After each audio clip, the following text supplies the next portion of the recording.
L'histoire des Juifs d'Australie. Un feuilleton proposé et présenté par Gérard Inger. Bonjour. Nous avons vu ces derniers épisodes l'histoire des Juifs et du Japon, des Juifs et de la Corée.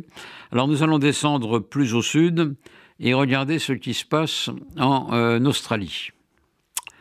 Alors en Australie, on a peut-être trouvé quelques individus s'imaginant que les aborigènes descendent des tribus perdues d'Israël, mais tout ça, c'est encore une plaisanterie, puisque les aborigènes sont arrivés en Australie il y a à peu près 50 000 ans, à une époque où on ne parlait guère de judaïsme, et pour cause.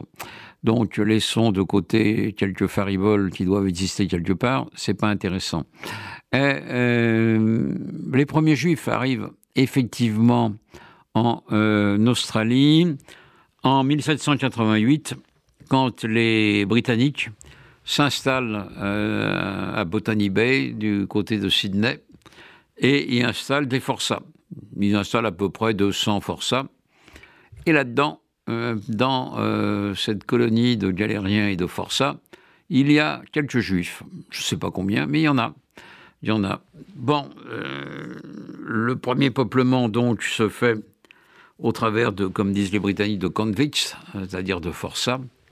Et après 1788, ils en rajoutent quelques autres, toujours des forçats venus du Royaume-Uni. Et vers 1840, il y a à peu près 4000 juifs en Australie qui s'installent, forçats ou descendants de forçats. Et les premières installations se font jour avec des rabbins, des synagogues, des mikvés, etc. Il n'y a pas d'antisémitisme en Australie.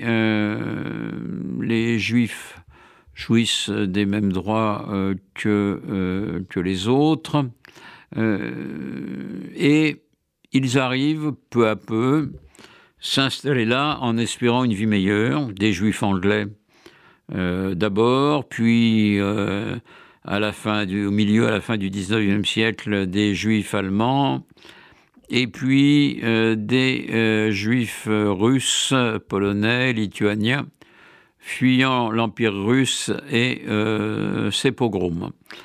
Donc ces Juifs s'installent, ils font souche, ils occupent quelques fonctions pas négligeables dans l'État australien qui devient une fédération en 1901. Les colonies se fédèrent, l'État de Nouvelle-Galles du Sud, de Victoria, puis du Queensland et de l'Australie occidentale avec la ville de Perth.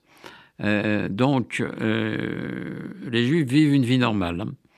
Certains d'ailleurs combattront avec les troupes australiennes pendant la Première Guerre mondiale, qui, aux Dardanelles, où les troupes australiennes et britanniques et indiennes se feront battre par les troupes turques de Mustafa Kemal. D'autres se battront en France avec les troupes britanniques.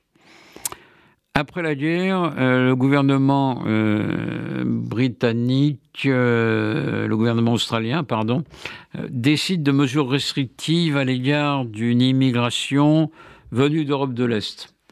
Officiellement, cela ne vise pas les Juifs, même si les Juifs sont les premières victimes, et cela signifie que l'Australie se ferme pratiquement à l'immigration juive à la fin des années 20 et dans les années 30. Il y a par exemple une année, il y a 15 Juifs polonais qui ont le droit de venir s'installer là, à l'heure où montent les périls et où l'Holocauste se profile. Donc ça crée quelques tensions, un antisémitisme existe en Australie comme partout, chez soit des sympathisants nazis rares, soit dans une population qui est conservatrice et qui veut garder son caractère britannique et se méfie beaucoup des étrangers. Donc, jusqu'à la Seconde Guerre mondiale et la fin de la Seconde Guerre mondiale, la situation des Juifs est mitigée. Bien entendu, ils combattent avec les troupes australiennes contre les Japonais en Papouasie-Nouvelle-Guinée et puis en Asie du Sud. Et en 1945, le Japon est vaincu. L'Australie devient une puissance non négligeable qui passe des accords avec les États-Unis.